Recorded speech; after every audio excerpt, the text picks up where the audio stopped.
자, 이 시간에 다 같이 읽으실 성경 말씀은 누가복음 16장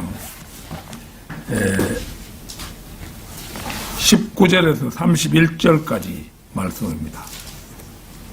누가복음 16장 19절에서 31절까지 말씀.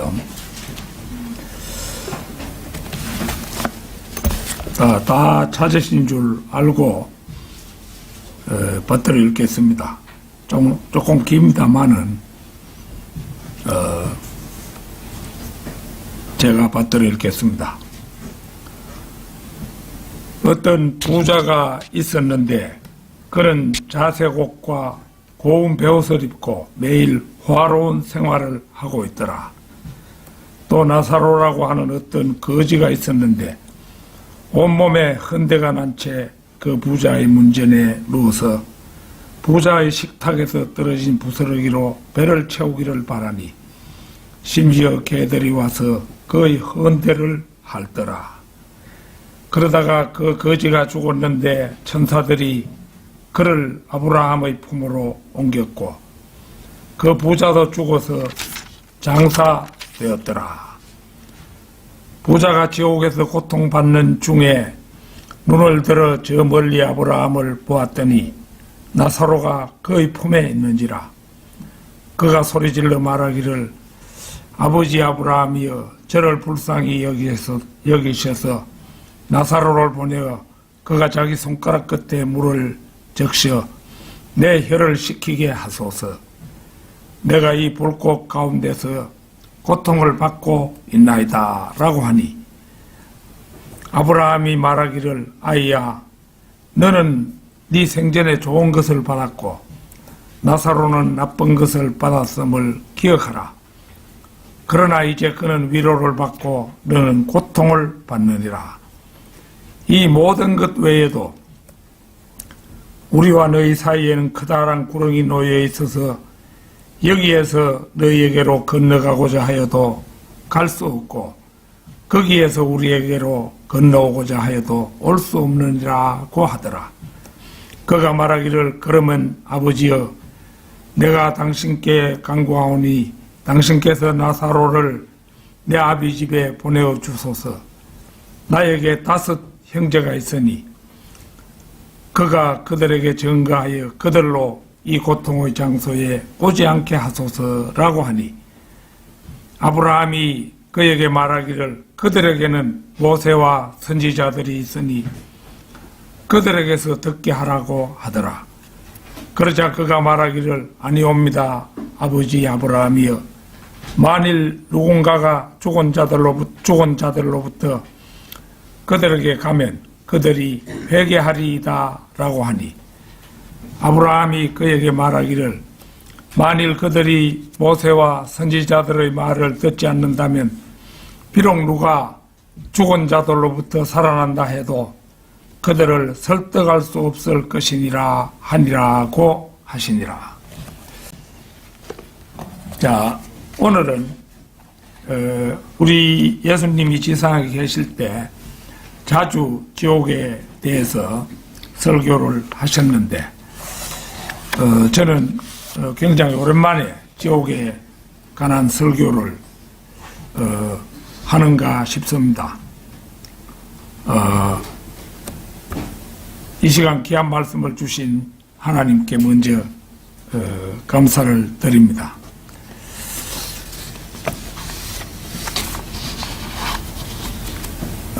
이번 시간에 드릴 말씀의 제목은 당신은 지옥에 대해 얼마나 알고 있는가?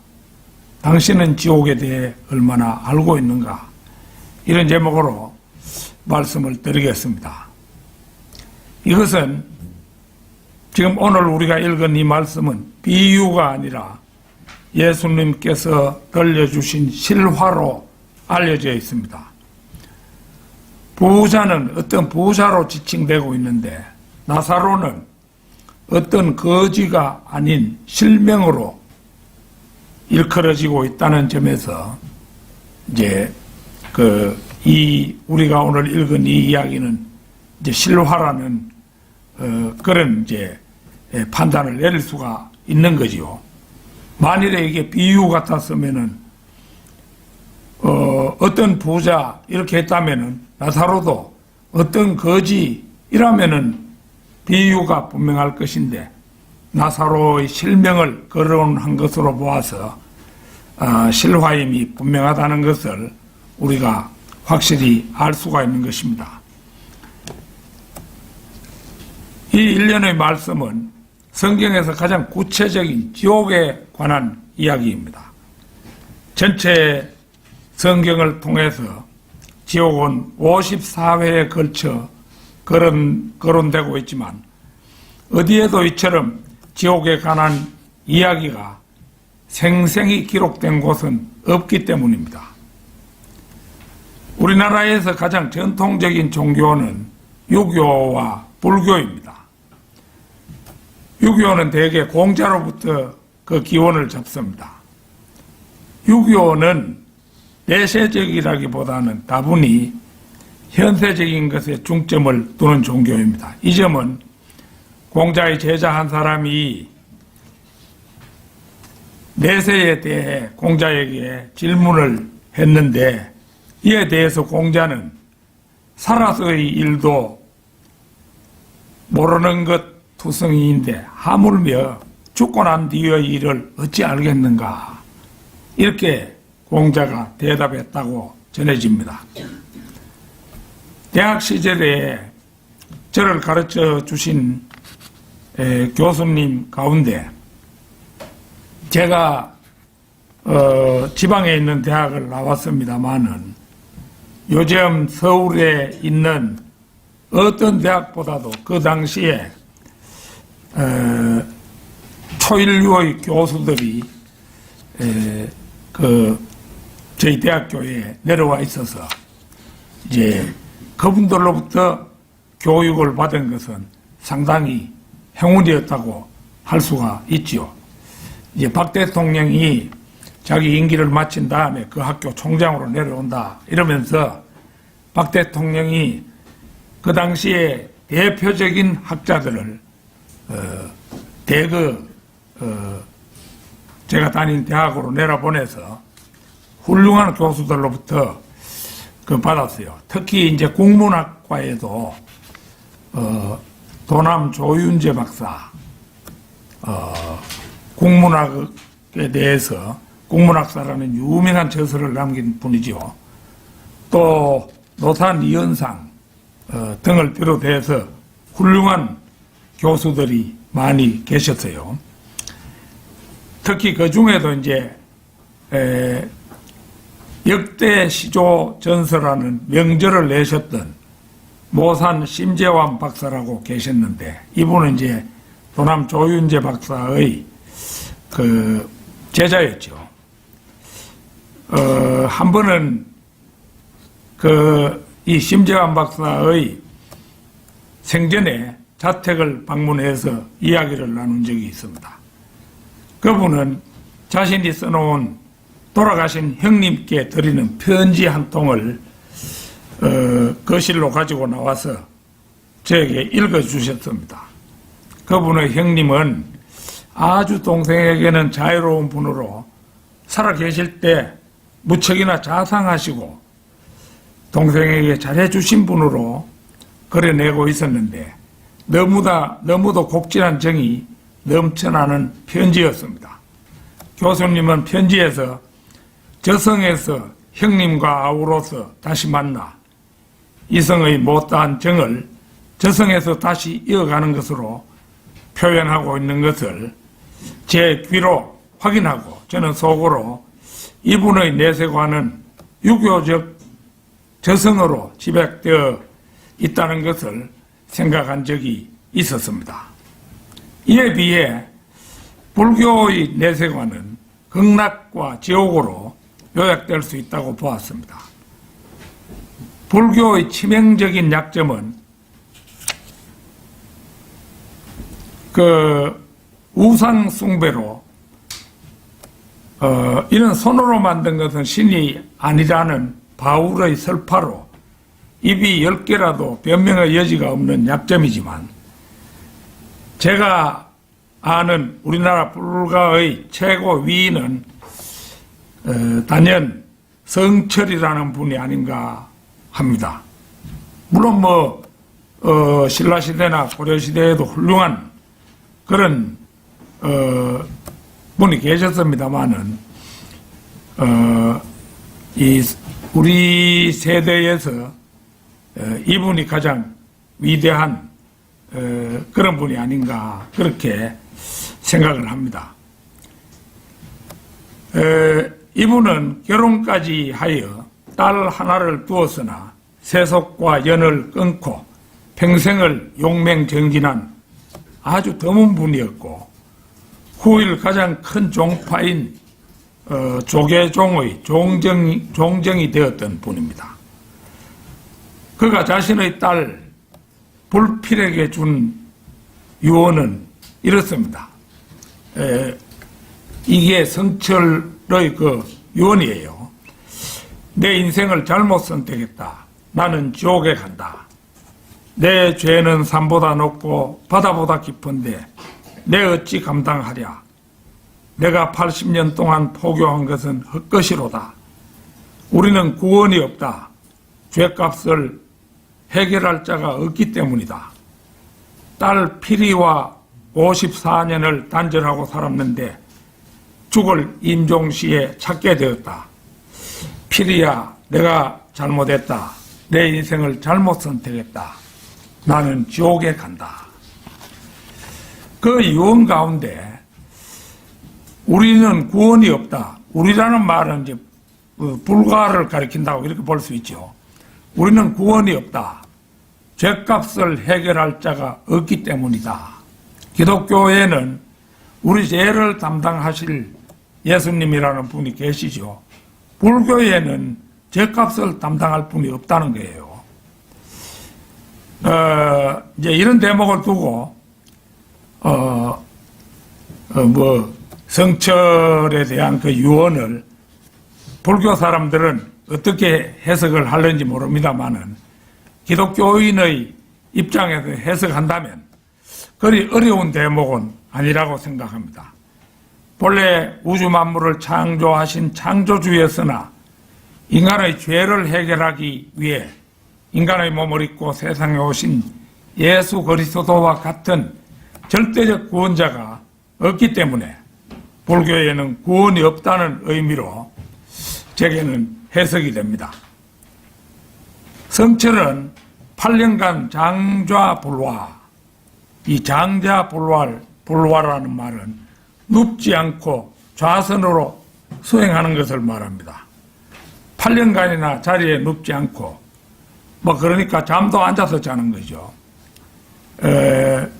좌선으로 수행한 것을 이제 장좌불화라 이렇게 하는데 불교의 수십 년 수행으로는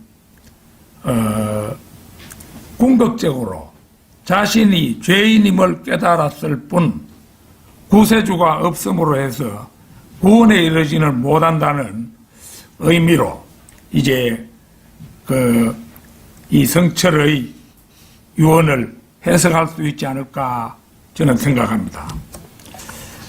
당신은 지옥에 대해 얼마나 알고 있는가? 첫째, 지옥은 유황불이 펄펄 타오르는 공포의 장소이지 단순히 무덤을 의미하지 않는다는 것입니다. 상당수의 사람들이 성경에서 지옥이라는 말을 보고는 여기서 이 말은 무덤을 의미할 뿐이야 이렇게 말합니다. 이렇게 말하는 사람들은 이 말을 증명하기 위해 무덤으로 가볼 필요가 있습니다. 그리고 무덤을 파헤치고 내려가서 거기 아래에서 누가 울고 있는지 확인할 필요가 있습니다. 무덤 속에는 펄펄 타오르는 유황불도 자욱한 연기도 없고 아무도 거기서 고통으로 울부짖지도 않으며 비명을 지르지도 않습니다.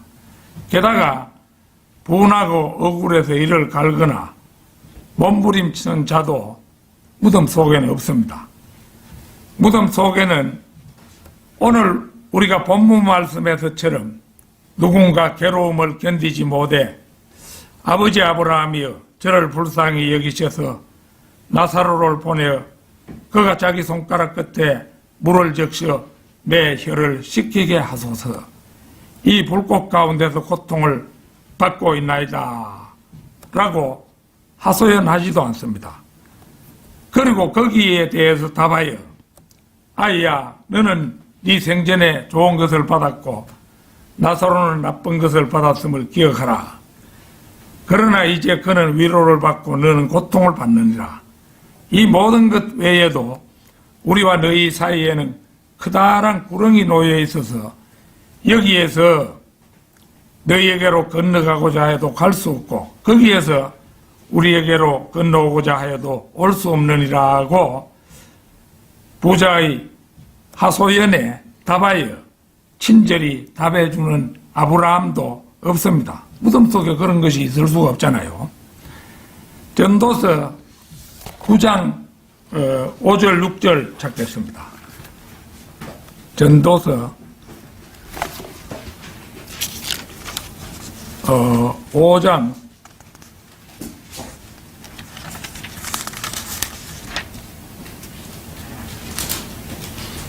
5절 6절입니다. 전도서 9장 5절 6절. 살아있는 자들은 그들이 죽을 것을 알지만 죽은 자는 아무것도 모르며 그들은 더 이상 상도 받지 못하나니 이는 그들에 대한 기억이 잊혀짐이라. 뿐만 아니라 그들의 사랑과 그들의 정오와 그들의 시기도 이제 사라지고 해 아래서 행해지는 어떤 것에서 더 이상의 몫을 영원히 얻지 못하느니라. 이 두 구절은 여호와의 정인들과 몰몬 교도들, 제7일 안식 교도들이 신약의 여러 성경이 말하는 지옥이 실제하지 않는 근거 구절로, 그러니까 성경에 지옥은 54회나 나타나 있는데 그 지옥이 실제로 존재하는 것이 아니라는 근거 구절로 삼는 것들입니다. 그들은 사후생에 대한 솔로몬의 세속적 이론을 자신들의 교리로 인정하고 지옥에 관련된 신약의 계시 전체를 부정해 버립니다. 그리하여 구원받은 사람과 구원받지 못한 사람이 모두 죽어서는 의식이 없어지며 그들의 혼은 그들의 몸과 함께 부활할 때까지 무덤에 누워 있게 된다는 혼의 잠을 주장하는 것입니다. 그러나 이 혼의 잠이라는 것이 엉터리 추론인 것은 데살로니가전서 4장 14절에서 예수께서 죽었다가 다시 살아나신 것을 우리가 믿는다면 그와 같이 하나님께서는 예수 안에서 잠든 자들도 그와 함께 데리고 오시리라. 이거 휴거에 대한 말씀 가운데 가장 위대한 두 말씀, 그 고린도전서 15장의 말씀과 데살로니가전서 4장의 말씀이 그렇잖아요.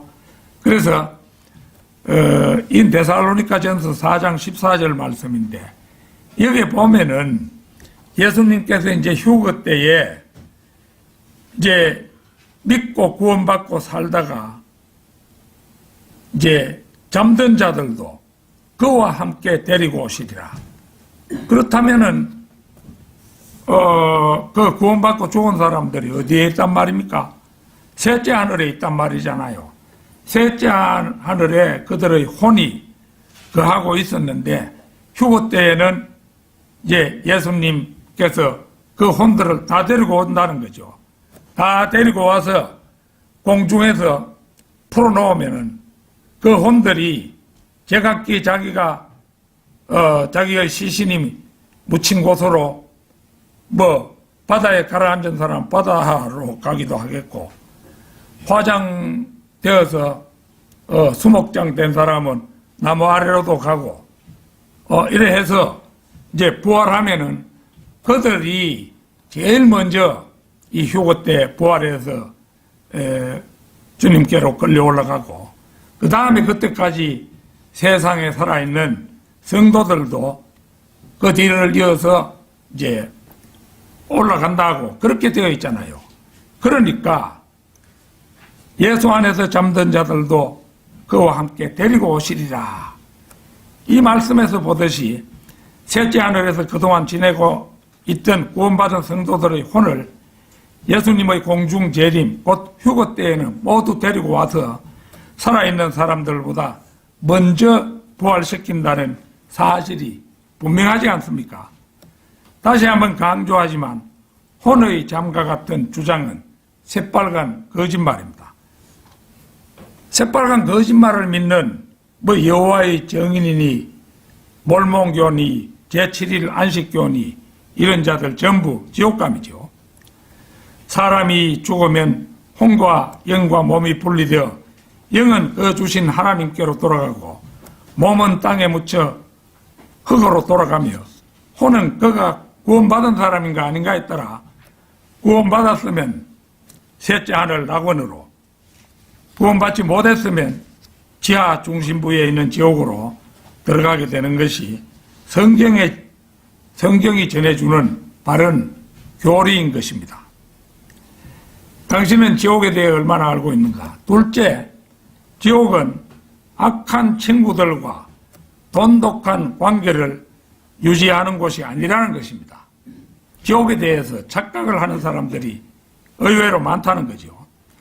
서양 속담에 하늘은 기후를 위해서, 지옥은 교제를 위해서 이런 말이 있다고 합니다.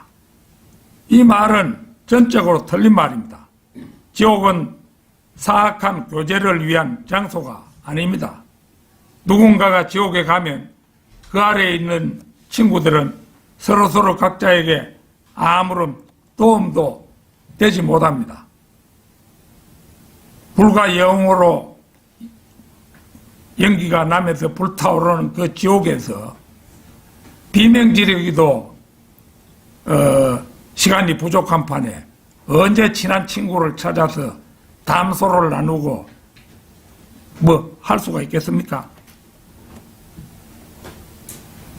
지옥이라는 것은 유황불이 펄펄 끓고 연기가 자욱한 것으로 뜨거워서 쉴 새 없이 비명을 지를 뿐 다른 친구들과 대화를 나눌 잠시의 짬도 여유도 없는 곳입니다. 더구나 그곳은 유흥비 마련을 위해 도둑질이나 강도짓을 할 상점이나 현금 인출기 한 대도 없는 곳입니다.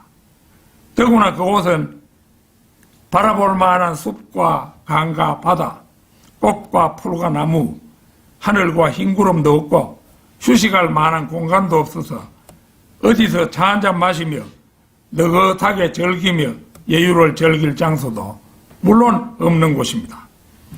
자, 전도서 9장 10절 한번 보겠습니다.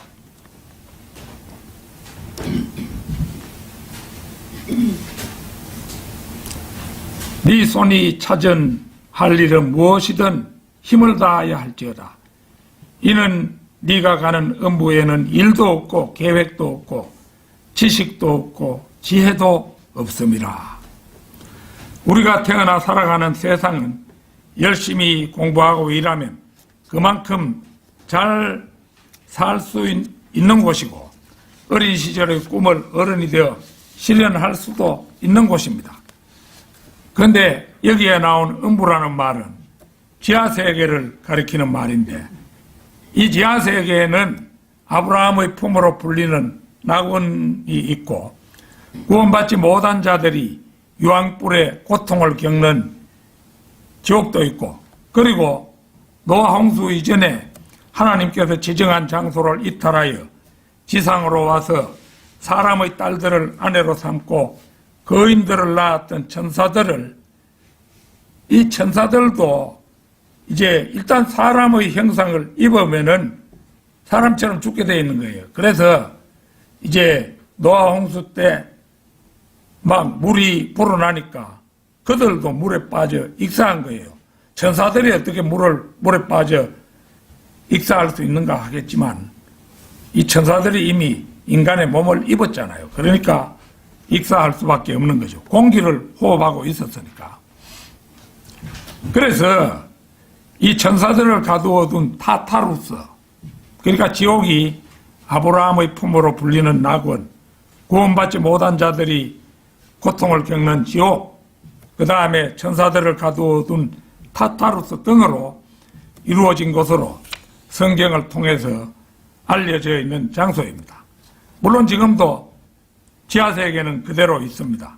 다만 아브라함의 품으로 알려진 지하 낙원은 예수님 부활 이후는 쭉 비어 있습니다. 예수님께서 지상 사역을 마치신 후 지하 낙원에 남아있는 구약 성도들을 셋째 하늘로 옮기셨기 때문입니다.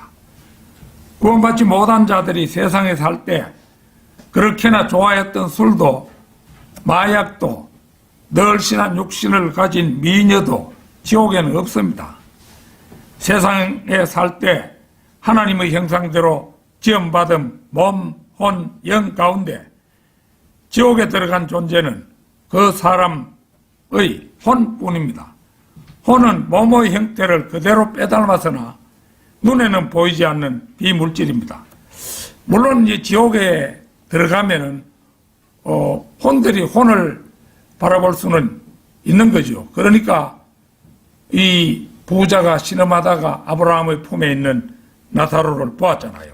그러니까 혼들끼리는 서로 보면은 판단할 수 있는 그런 모습을 판단할 수가 있는데, 이제 이 지상에서는 혼은 우리가 볼 수가 없죠.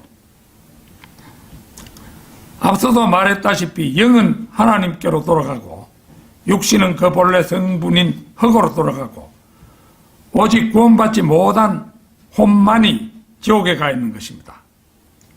1960년대 초까지만 해도 혼이 어떻게 생겼는지 알지 못했습니다.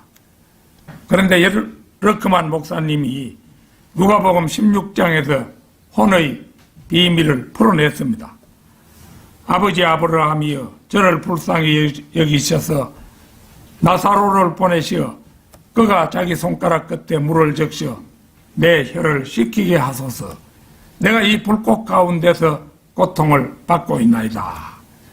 바로 이 대목에서 아브라함과 지옥에 간 부자가 대화를 나눈다는 점에서 입과 혀와 귀가 있음을 추리할 수 있고, 대화를 나눈다, 듣고 대답을 해야 되니까 귀가 있는 거잖아요.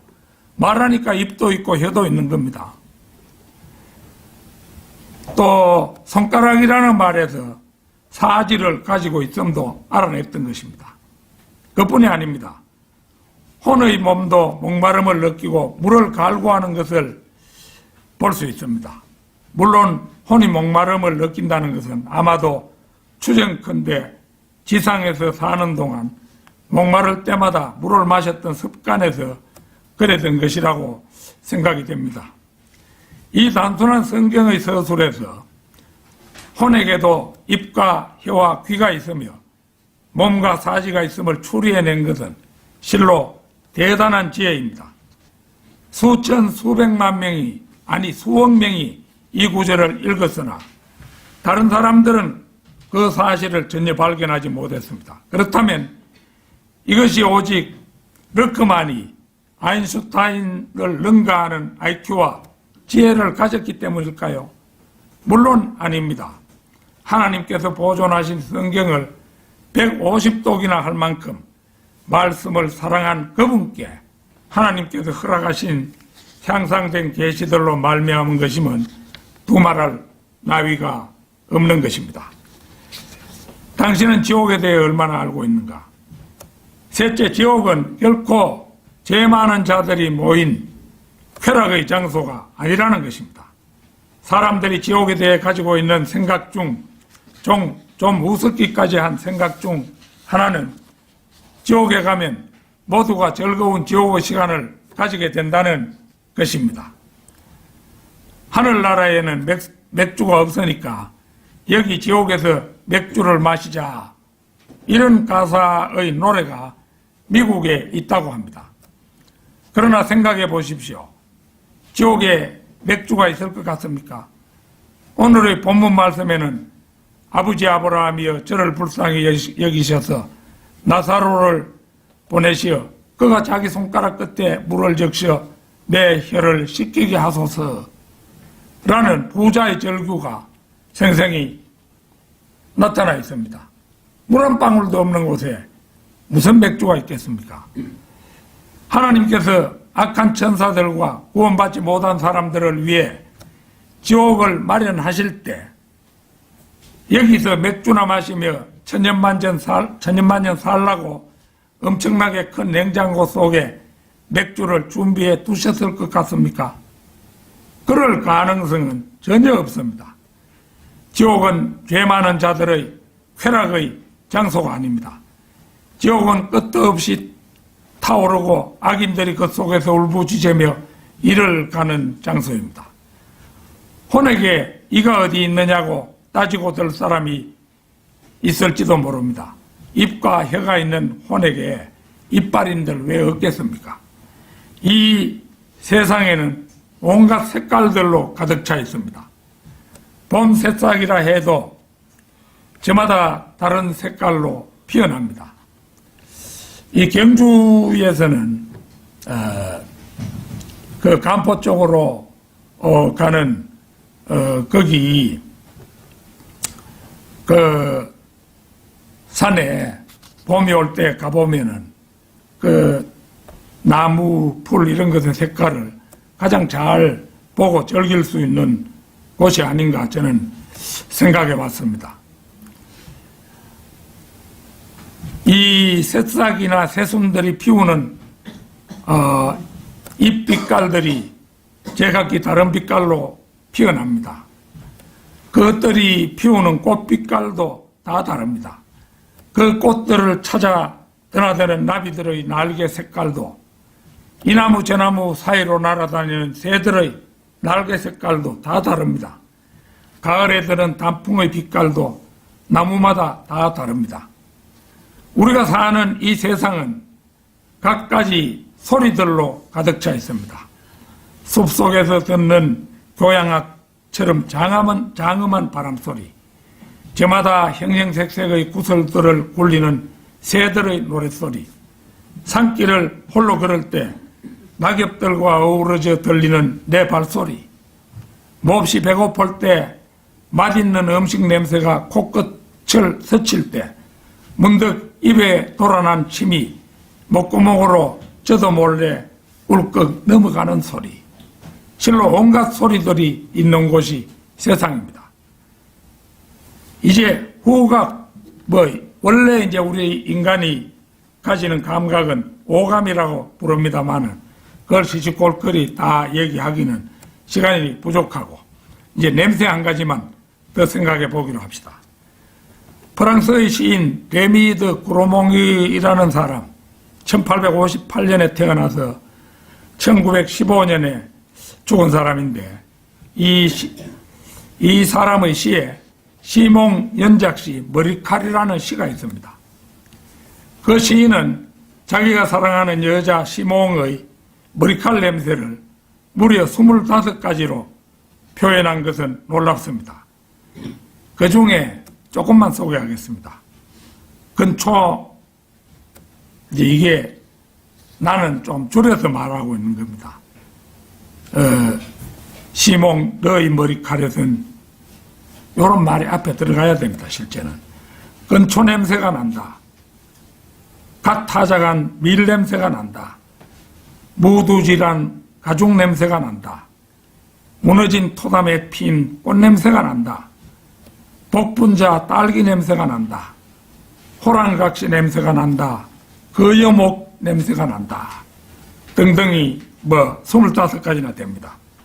이 자리에선 7가지만 나열했습니다만 얼마나 한 여자를 사랑했으면 25가지의 냄새로 자신이 사랑하는 여자를 노래했겠습니까? 유황불이 펄펄 타오르는 지옥에서는 우리가 이 세상에서 즐기던 모든 색깔, 그 모든 소리, 그 모든 냄새도 보지도 듣지도 맡지도 못합니다. 끔찍하게도 지옥에는 유황불이 활활 타오르는 소리, 비명소리, 욕하는 소리, 이빨 가는 소리, 이런 살벌한 소리밖에는 들려오지 않으니 실로 끔찍한 장소가 아닐 수 없는 것입니다.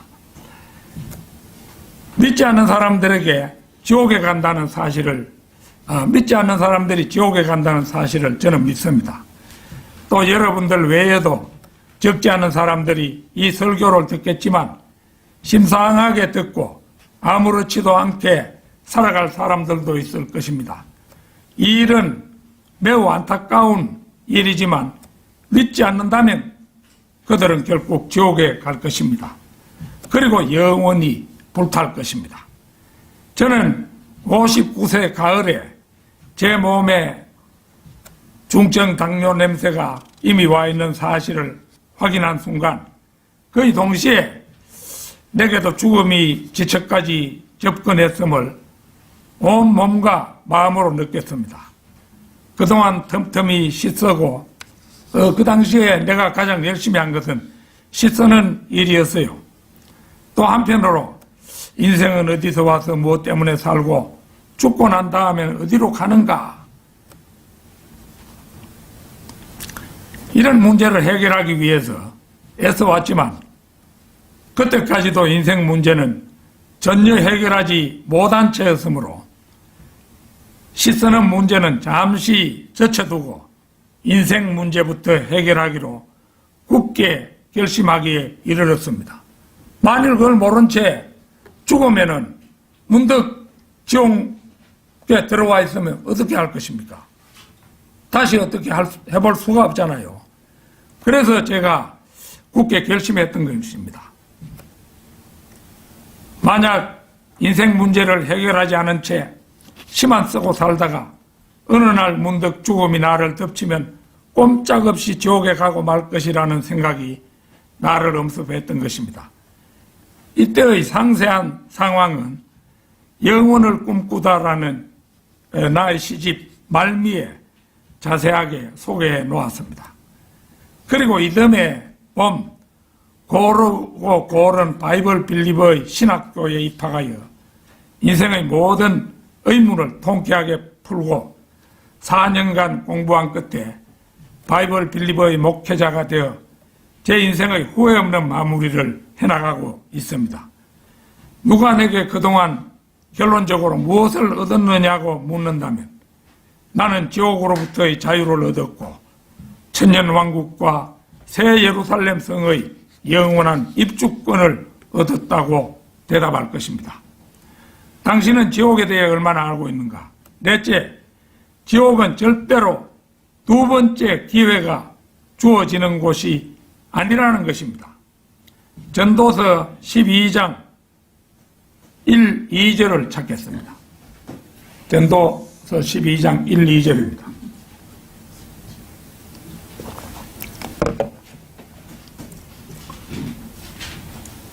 너는 이제 너의 젊은 날에 곧 재앙의 날이 이르지 않고 나에게는 즐거움이 없다고 말할 해가 가까워 오기 전에 너의 창조주를 기억하라. 해나 빛, 달이나 별들이 어두워지지 않은 때, 빛 위에 구름이 다시 돌아오지 않은 때에 그리하라. 지옥에 가지 않기 위해서는 오직 자신이 세상에서 살아있을 때 길이요 진리요 생명이신 예수님을 자신의 구세주로 영접하는 길밖에 없습니다. 밥 존스 시니어 이 사람 미국의 밥 존스 대학을 세운 분이지요. 6살이 되기 전에 구원받았습니다. 존 R. 라이스도 그랬습니다. 디모데 후서 3장 15절에 따르면 바울의 영적 아들 디모데도 그랬습니다. 디모데도 어린 시절에 구원을 받았어요. 나에게는 즐거움이 없다 말할 해가 가까워 오기 전에 청년은 빛 없는 열과 같고 노년은 열 없는 빛과 같다고 할 때 노년에는 즐거움이 줄어들게 되며 질병과 죽음은 노년에 함께하는 동반자들입니다. 그러나 사람들은 죽고 난 다음에 무엇이 있는지 알려고도 하지 않고 그냥 자신의 즐거움에만 도취되어 살아갑니다. 죽음의 흑암이 아주 자신을 덮을 때까지 자신을 이 세상에 보내어 살게 하신 창조주를 기억하지 않는 것입니다. 늙어서 병원 진료실과 병실에 떠나드는 일과로 가득 찬 날들에 즐거움을 누리는 사람은 아무도 없습니다. 신체 일부를 절단하고 검사 계획, 이식, 수술, 코발트 치료 등 잠 못 이루는 밤, 의사들이 부과하는 엄청난 병원비를 즐길 수 있는 사람은 아무도 없습니다. 나에게는 즐거움이 없다고 말할 때 바로 그때 번개같이 이제 마지막이 다가오는 거죠.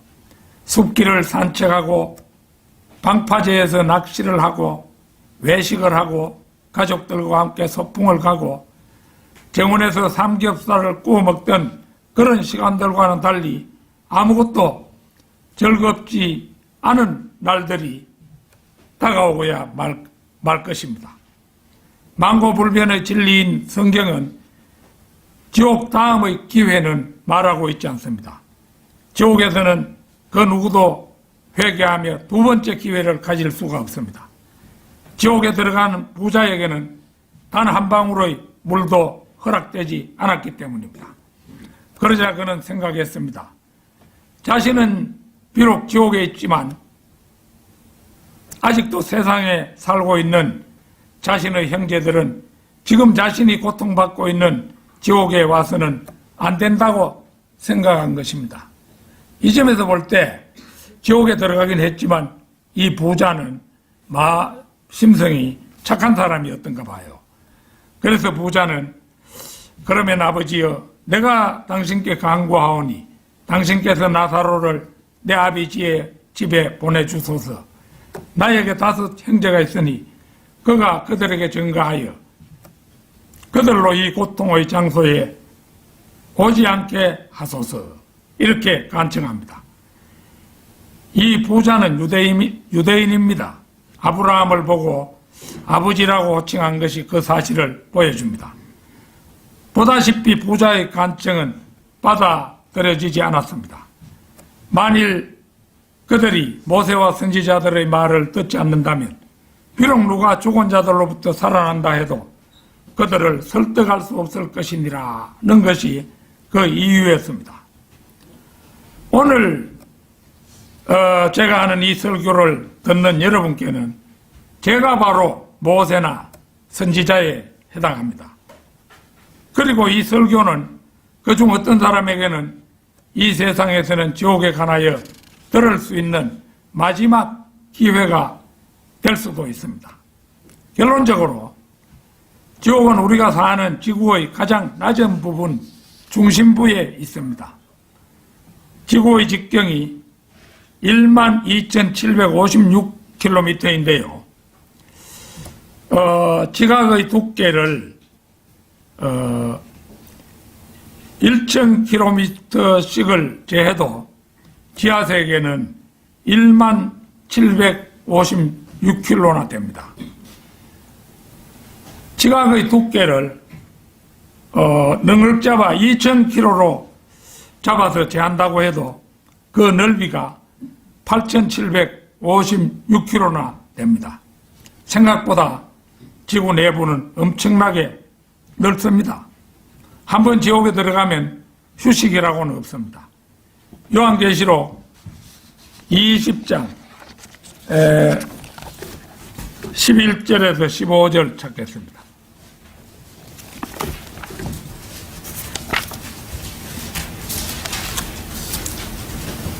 (11절에서) 15절까지 보겠습니다.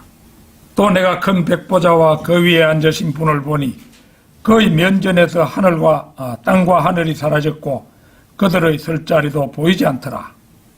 허공에 떠가지고 심판을 받는 거죠. 또 내가 죽은 자들을 보니 작은 자나 큰 자나 하나님 앞에 서 있는데 책들이 펴져 있으며 또 다른 책도 펴져 있는데 이것은 생명의 책이라. 죽은 자들은 자기들의 행위에 따라 그 책들에 기록된 대로 심판을 받더라. 바다도 그 안에 있던 죽은 자들을 넘겨주고 또 사망과 지옥도 그들 안에 있던 죽은 자들을 넘겨주니 그들이 각각 자기들의 행위에 따라 심판을 받으며 사망과 지옥도 불못에 던져지니 이것이 둘째 사망이라. 누구든지 생명의 책에 기록되지 않은 자는 불못에 던져지더라.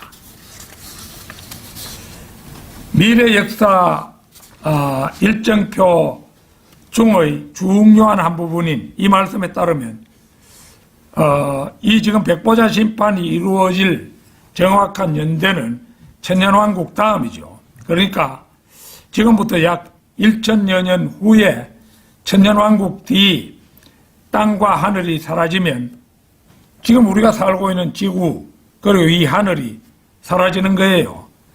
지옥에 있던 자들은 비로소 지옥에서 나와 검게 거을린 초췌한 모습으로 허공에 선 채 마지막 심판을 받습니다. 그리고 지옥이 더욱 확장된 우주의 가장자리에 있는 불못으로 던져져 영원 세월을 보내게 됩니다. 차라리 자취도 없이 죽어 없어지면 얼마나 좋겠습니까? 그러나 그들에게는 그럴 자유가 없습니다. 지옥을 면할 수 있는 유일한 길은 오직 살아생전에 길이요 진리요 생명이신 한 분 예수 그리스도를 구주로 영접하고 구원받아 그 이름이 생명의 책에 기록되는 한 길뿐입니다. 끝으로 성경 한 절 읽고 오늘 제 설교를 마무리하도록 하겠습니다. 잠언 15장 24절입니다.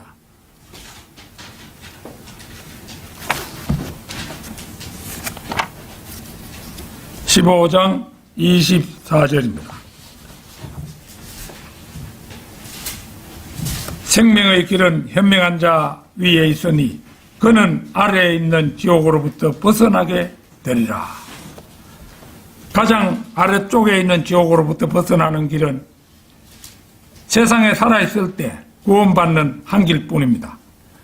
구원을 얻는 방법은 쉽습니다. 모퉁이 돌 뒤표지에도 잘 밝혀져 있습니다. 아무쪼록 위쪽에 있는 생명의 길을 택하는 현명한 사람들이 되시기를 진심으로 기원합니다. 다 같이 기도드리겠습니다.